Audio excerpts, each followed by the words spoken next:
السلام علیکم دوستو، نمازی اور شیطان کا واقعہ۔ ایک شخص اندھیری رات میں فجر کی نماز پڑھنے کے لیے گھر سے نکلا۔ اندھیرے کی وجہ سے اسے ٹھوکر لگ گئی اور وہ منہ کے بل کیچڑ میں گر گیا۔ کیچڑ سے اٹھ کر وہ گھر واپس آیا اور لباس تبدیل کر کے دوبارہ مسجد کی طرف چل دیا۔ ابھی چند قدم چلا ہی تھا کہ دوبارہ اسے ٹھوکر لگی اور وہ دوبارہ کیچڑ میں گر گیا۔ کیچڑ سے اٹھ کر وہ پھر دوبارہ اپنے گھر گیا، لباس بدلا اور مسجد جانے کے لیے دوبارہ گھر سے نکلا۔ جیسے ہی وہ اپنے گھر سے باہر نکلا تو اس کے دروازے پر اسے ایک شخص ملا جو اپنے ہاتھ میں روشن چراغ تھامے ہوئے تھا۔ چراغ والا شخص چپ چاپ نمازی کے آگے مسجد کی طرف چل دیا۔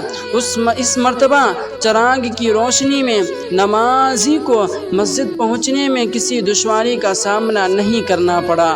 وہ خیریت سے مسجد پہنچ گیا۔ مسجد کے دروازے پر پہنچ کر چراغ والا شخص رک گیا۔ نمازی اسے چھوڑ کر مسجد داخل ہو گیا اور نماز ادا کرنے لگا۔ نماز سے فارغ ہو کر وہ مسجد کے باہر آیا تو وہ چراغ والا شخص اس کا انتظار کر رہا تھا تاکہ اس نمازی کو چراغ کی روشنی میں گھر چھوڑ آئے۔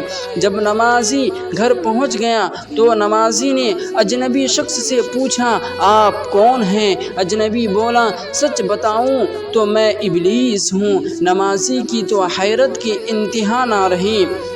اس اجنبی کی یہ بات سن کر نمازی سوچنے لگا، ابلیس شیطان کیسے مجھے مسجد تک چھوڑ سکتا ہے؟ اس کا کام تو لوگوں کو بہکانا ہے۔ تو اس شخص نے بڑی حیرت کے ساتھ ابلیس سے پوچھا، تجھے تو میری نماز رہ جانے پہ خوش ہونا چاہیے تھا، مگر تم تو چراغ کی روشنی میں مجھے مسجد تک چھوڑنے آئے۔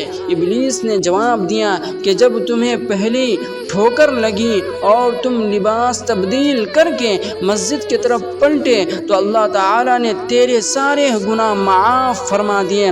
جب تمہیں دوسری ٹھوکر لگی تو اللہ تعالیٰ نے تمہارے پورے خاندان کو بخش دیا، جس پر مجھے فکر ہوئی کہ اگر اب تمہیں ٹھوکر لگی تو اللہ تعالیٰ کہیں تمہارے اس عمل کی بدولت تمہارے سارے گاؤں کی مغفرت نہ فرما دے، اس لیے میں چراغ لے کر آیا ہوں، تم بغیر گرے مسجد تک پہنچ جاؤ۔